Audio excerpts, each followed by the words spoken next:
What's up my friends, it's Mike again. Glad to have you guys back for another video where we review the best true wireless earbuds. Today we have the Sennheiser Momentum True Wireless 2, and it's very exciting because the first version were definitely one of my favorites because it was the absolute best in sound for true wireless earbuds. However, these did have a few major problems regarding user experience and battery life drainage, but you kind of let those problems slide because of that great sound. Now with the version 2s, they are smaller, they have active noise cancelling, and they fix most of those problems found in version 1. However, these are priced at a premium of $300 and that's a lot of money. So in this video, we're going to dive into all these aspects and compare them with my best true wireless earbuds to see if these are in fact the right earbuds for you. And full disclosure to my audience, Sennheiser did send these in for review, but everything that's said in this video is my opinion only. So if something sucks about these, you'll definitely know about it, and if it's good, you'll know about that as well. So without further ado, let's get started. So first of all, we're going to go over the major changes between the two, and to start off, you'll notice that the cases are almost exactly the same dimensions and feel. So they both feature a premium textured cloth material on the outside. The second version is a more charcoal color, and this may be better to prevent stains, although I had my first version for a year and a half and it's still stain free, so that's really good. But the major differences between the two lies inside. So with the same case dimensions, the version 2 now houses a lot more battery. So in version 1, each charge only gave you 4 hours, and if you put them back in the case, it gave you an additional 2 charges for a total of 12 hours. But now in the new one, each charge gives you 7 hours of battery life, and if you put them back in the case, it gives you 3 additional charges for a total of 28 hours. So that's actually pretty impressive because as you can see inside the case, the version 2 earbuds are actually smaller than version 1.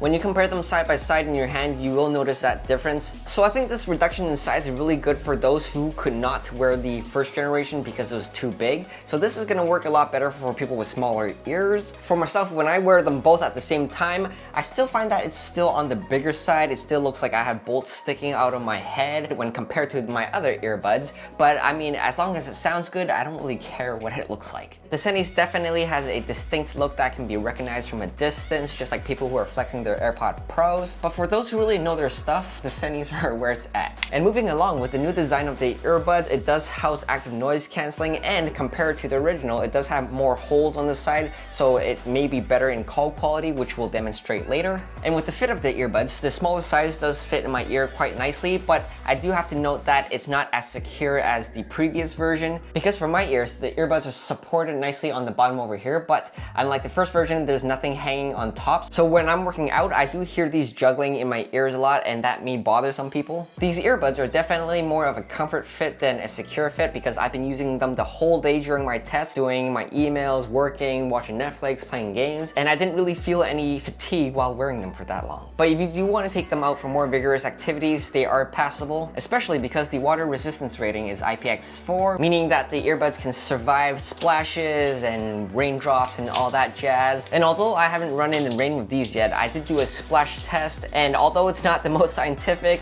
the earbuds are still working today. So yeah, it still works. Yeah. So another thing that they improved on the earbuds is the user experience, meaning the touch controls. There's 2 parts to this. First of all, the touch controls are a lot more accurate now. There are different tones for the different number of taps that you make, so that's, you know, which tap you're on. And the other thing is that now the tap controls are customizable, so in the app you can customize them to anything that you want. So here are the default controls, and for myself, I customized it like this. I toggle here through on and off a lot, so having it set as my single tap works very conveniently for me. And as for holding, although it doesn't say it on the app, it's actually controlling volume up and down. And this hold control of the volume has actually improved because with the first version, when you held it, it actually jumped 25% at a time, and it's very hard to control. But with the second version, the volume actually jumps step by step now, so you can control your volume very precisely, and you don't have to be doing all this holding and weird stuff in public. Anyways, although the volume control does not show on the app, this is actually the beta version. Hopefully they'll add that in later on along with voice prompts, because right now I can only hear tones. And that's also why I didn't use the active noise cancelling toggle in my controls, because I don't know if I'm turning it on or off, so I just leave it always on. And the thing here is that when you're using active noise cancelling, it does take more battery life. So when I'm playing my earbuds at like 70 to 80% with active noise cancelling, I'm getting around 5 hours and a bit. And without active noise cancelling, I'm getting around around 6 hours and 20 minutes of battery life per charge, which is pretty decent because in real life I use them with active noise cancelling and I only use it for like 3 to 4 hours at most. And when I'm done with it, I always put them back in the case and they're recharging again, and every time I take them out they're full, so I never seem to run out of battery life. But the battery per charge is pretty low when compared to the other earbuds out there, which can do a lot more. So if you're an all-day earbuds kind of guy, you might want to turn off the active noise cancelling, find an earbud that can last that long, or just get wired earbuds. And moving along, there was a battery draining issue with the originals where the earbuds always stayed on and it drained battery from the case, meaning that if you didn't use the earbuds for like 3 or 4 days, you would have low or no battery left. But with the second version, I've been using this for 4 days straight, doing all my vigorous testing, and I haven't charged it since, and it still has battery. But for a longer term review, make sure to check out the pinned comments below so that I can do more testing to see if it does drain battery without use. But for now, the battery is lasting a lot better than the originals for sure. So with all these improvements in a smaller package, the question is, how is the sound quality? The version 2's has a lot of clarity, it's very powerful, impactful, and satisfying at the same time. So what I mean is that just like the originals, the soundstage is huge. There's a lot of depth and 3D-ness inside, so you get very immersed in your music. I can hear all the little details in front, on the side, and on the back of me. So when I'm watching movies, I'm always like, what the heck is going on when there's like little background sounds here and there? It's kind of scary actually. Like you can really hear the things that you haven't heard before in your songs, like all the little hi-hats and all the effects here and there. And with this being said, the bass is really impressive because it sounds huge. It does give you the boom without being boomy or muddy. And in the app, there is the equalizer that you can customize. I do prefer the more crisp and clean sound, so I do reduce the bass and increase the treble a bit. And I did find that the setting sounds the best to me because in the mids and the highs, the vocals are silky smooth and realistic, and again, all the details are very crisp, very pronounced as well, without being sharp or harsh to the ear. So when I'm listening to music, I can hear the pick on the guitar's strumming, and when there's shakers, hi-hats, snaps, or anything like really acoustic, it's very percussive and rhythmic that really gets your body moving kind of thing. So overall, the sound in the version 2s are very impressive, just as you would expect with the product from Sennheiser. And of course, we're going to compare the sound quality of my other earbuds later on, but I do want to point out what is very disappointing, which is on the connection side of things. So with the version 2, it does feature the latest and greatest Bluetooth 5.1, which gives you faster connections and low power consumption. And this is great because when I'm watching Netflix, YouTube, and playing League of Legends on my computer, iPad, and my Android phone, it's lagless, there's no delay at all. It's great, but the disappointing thing here is that there's no multi-pairing or hot swappable connections. So what this means is that if you use multiple devices, you're not gonna be a happy camper. Because if I'm on my phone and I want to switch my iPad, I have to repair it every single time. I have to hold both of my earbuds to initiate the pairing mode and then go into the Bluetooth setting on my new device and click on it for it to pair to the new one. So it's the exact situation with the originals, and I still don't know why this is, because with the Momentum Wireless 3, you can simultaneously pair to 2 devices at the same time. So and the other disappointing thing, just like the originals, is that these earbuds are not paired independently, meaning that the right is the main, and if you put it in the case while you're using your device, the left one will not work on its own. These 2 Bluetooth connection things are very disappointing because with its competition over here, all of these can do those 2 things really well. And these are all priced lower than the Sennheiser, so what's going on? But anyways, the saving grace here is that they did add in active noise cancelling, and I gotta say, it is on par with the rest. So it's really effective against those constant humming noises, like if you're on an airplane or if you have an air conditioner. For example, if we turn on those kind of sounds like this, and then we turn on the active noise cancelling, it's gonna sound like this.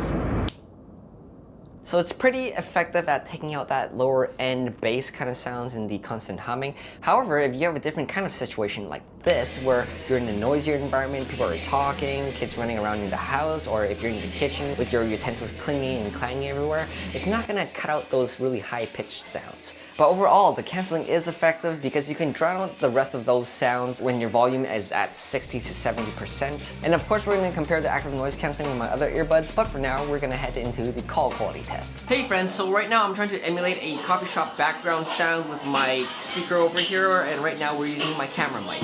So in this test, you do want to notice how well the mics are isolating my voice from the background and how clear it is. So right now, we're going to switch over to the Sennheiser Momentum True Wireless 2. Testing 1, 2, 3. This is the Sennheiser Momentum True Wireless 2. Testing 1, 2, 3. This is the Sennheiser Momentum True Wireless 2. And then of course I have my fan over here for those who walk outside to emulate some wind noise for you. Testing 1, 2, 3. This is the Sennheiser Momentum True Wireless 2. Testing 1, 2, 3. This is the Sennheiser Momentum True Wireless 2. So did you hear a lot of fluttering sounds or anything like that with my voice clear? And now we're going to switch over and compare with my other earbuds. So now we're on the original Sennheiser Momentum True Wireless version 1. Testing 1, 2, 3. This is the Sennheiser Momentum True Wireless version 1. Testing 1, 2, 3. This is the Sennheiser Momentum True Wireless 1. Testing 1, 2, 3. So right now we have the AirPod Pros in my ears. Testing 1, 2, 3. These are the AirPod Pros. Testing 1, 2, 3. These are the AirPod Pros. Testing 1, 2, 3. So now we have the Sony WF-1000 XM3s in my ears. Testing 1, 2, 3. This is the Sony WF-1000 XM3. Testing 1, 2, 3. This is the Sony 1000 XM3. Testing 1, 2, 3. And finally, back again on the Sennheiser Momentum True Wireless 2. So how was it, guys? I hope you heard the difference between all of them. I hope you guys got to see the difference and which mic sounds the best. So did this version sound better than the original? Make sure to let me know in the comments below, and back to the review. So congratulations, you made it this far. Here's the part that you've been waiting for, where I compare the version 2s with all my other earbuds. And I think it's only fair to compare them with the active noise cancelling ones, because usually they cost more than the non-active noise cancelling ones. So here we have the one more ANC, we got the Echo Buds, we got the Libra Tones, AirPod Pros, the Sony WF-1000 XM3s, and of course the originals. Okay, so to start off with these three over here, the One More and the Libra Tone has wireless charging, whereas the Echo Buds does not. But the thing here is that the Sennheiser's does not as well. So that's the only thing it kind of lags behind. But in terms of sound quality, active noise cancelling, and hear through, the Sennheisers win all of these three. So I'm just gonna put these over here. The real competition are with these three. Now first with the AirPod Pros, there is something that is better than the Sennheisers. So although the AirPod Pros do already sound really good and it's above average among all the other earbuds, when compared to the Sennys, it has a lot less detail. The soundstage is a bit more compact, so then it's quite a bit less immersive, and it's really that situation where you feel like your sound is here versus the Sennheisers are like right here. I don't know if that's an accurate way of describing it, but yeah. But I think the biggest difference in sound quality when wearing the Sennys and switching over to the AirPods is that it feels like you're stepping away from the music and it's at a distance from you. And it may sound kind of weird, but that's just my experience with the sound. Otherwise, with the active noise cancelling, these are actually around the same. I tested it with constant humming sounds and a variety of outside sounds. These are very close together. So the thing that makes the AirPod Pros better is the hear through. And the best use case is for when you're making calls or when you're running outside. When you have your earbuds in your ear, you can actually hear your own voice very, very clearly, like as if there's nothing in my ear kind of thing. With the Sennheisers, it's a different case. Although the external sounds are very natural, when you have these on, it actually feels like you got your ears plugged like this, and your voice is kind of muffled. So if you're a businessy kind of person always having your AirPods on talking to people, the AirPods are going to be so much more comfortable when you're doing those calls all day. And the other thing is that when you're working out, both of these are IPX4, really good for working out, around the same level of secureness. But the thing here is that when hear through is on, there's very minimal wind noise with the AirPod Pros. But with the Sennheisers, you can hear a lot of wind noise. So much that when I bike or run with it, I always turn hear through off. So it's kind of dangerous if you want to be aware of your external surroundings, because someone might be following you, there might be a car coming at or behind you kind of thing. So with that being said, although the hear through is good on the Sennys, you can do a bit more with the AirPod Pros. But obviously, if you're looking to getting the Sennheisers, you're someone that might want the best sound quality ever that there is in the world kind of thing. And which brings me to these two earbuds. So with the Sonys, in my test, it does have the best active noise cancelling, meaning that I can play my music at a lower volume to drown out all those extra high-pitched sounds. So with the Sonys, I only had to set my volume to 40 to 50%. But with the Sennheisers and the AirPod Pros, I had to set my volume at 60% or higher to drown out those sounds. So in my opinion, the Sonys definitely win in the active noise cancelling area, and it is subjective, but that's what I found through my tests. And in the sound department, here's the thing. When I compare the sound between these two, overall they are very, very close, and when I compare them, I am just confused at which one's better. However, with the originals over here, there's very subtle differences here too, but for some reason I found that something in the clarity or maybe the brightness is better in the originals. It's more edgy versus this is not as edgy. Like, I don't know what the best description of this is, but for myself, personally, for my ears, I do like the sound of the originals better. So anyways, what I'm trying to say here is that when I compare the version 2 and the Sony together, I'm kind of confused at which one is better. But when I compare the version 1 and the Sonys, I know this is better. But overall, these three have really good sound quality. What differentiates it is all the other features that we talked about before. So with the Sonys, I do think the use case is limited because you cannot work out with it. Meaning that the body is on the outside like this, so when you run and stuff, it does flange around like that, and the seal does become undone, and I have to adjust it so much because when you work out, you sweat, and with movement and sweat, this is very annoying. So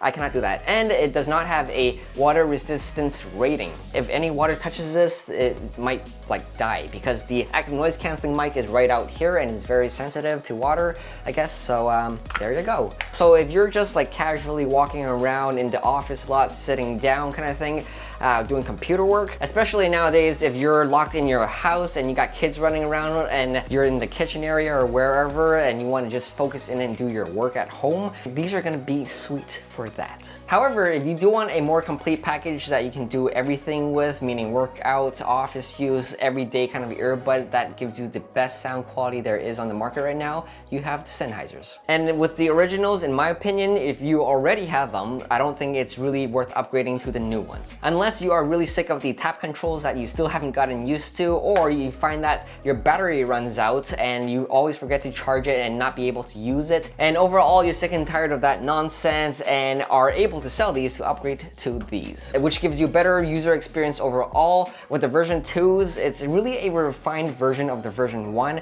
I think this is what it should be like when they released this. They did fix a lot of the controls out there. The battery life has improved. The touch controls are excellent now. Overall, I do think that the version 2 is really just a fix for the version 1, which obviously they could not fix here. And they added the active noise canceling, which makes it relevant with the other earbuds nowadays. So really, if you are that audiophile or that person who values sound quality above everything else, you can't go wrong with these three over here. I just think that the Sennheisers make a better everyday earbud because you can work out with them and they can be your one and only kind of earbud. So if you do have the budget, I do think this is a more complete product that you're gonna value and use every day, and if you do that, it's gonna be worth it for you. But if it's not within your budget, these are $100 off and they sound pretty damn good. You just have to live with its shortcomings kind of thing. And of course, if working out and playing in the rain isn't your thing, the Sonys are sweet. Anyways, I really hope I helped you guys out, figure which one is going to be the best one for you. If you have any questions at all, please comment below. I'd love to help you guys out. And as always, I'm going to cover the top wireless earbuds this year. Remember to like and subscribe and turn that notification bell on to get the latest updates about my channel from YouTube. And really, that's it for now, guys. Thank you so much for watching, and I'll see you in the very next video. Bye!